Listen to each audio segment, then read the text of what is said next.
السلام علیکم، امید ہے کہ آپ لوگ خیر خیریت سے ہوں گے۔ تو اب ہم پورن نمبر پہ سیکھتے ہیں ورب کے بارے میں۔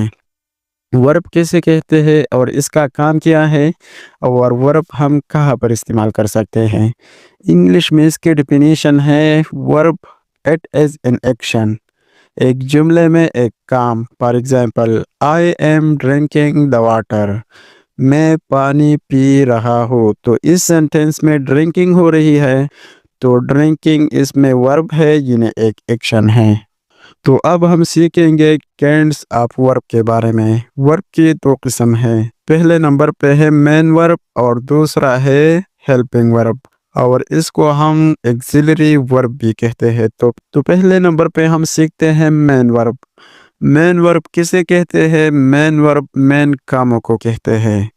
For example, go, eat, drink, watch, play وغیرہ، اسے کہتے ہیں مین ورب۔ اور ہیلپنگ ورب اسے کہتے ہیں جو ہمارے مدد کر رہے ہیں، لیکن کہاں پر اور کس چیز میں ہمارے مدد کر رہے ہیں۔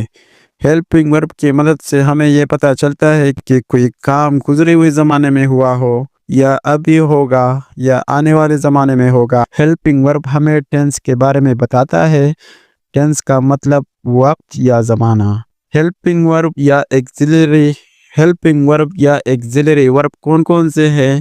وہ یہ ہے، for example, is, am, are, was, were, have, has, had, shall, will, my, might, can, could, would, should, must, اسے کہتے ہیں ہیلپنگ ورب۔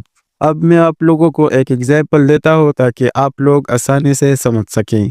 دے آر پلائنگ کرکٹ، وہ کرکٹ کھیل رہے ہیں۔ تو اس سینٹینس میں پلائنگ مین ورب ہے، اور ہیلپنگ ورب اس میں آر ہے۔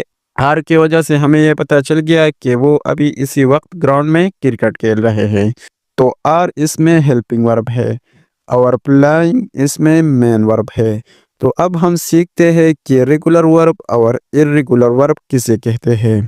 ریگولر ورب اسے کہتے ہیں وہ ورب جس کی دوسری اور تیسری حالت ای ڈی پر ختم ہو جاتی ہے، اور ارریگولر ورب اسے کہتے ہیں وہ ورب جس کی دوسری اور تیسری حالت ای ڈی پر ختم نہیں ہوتی۔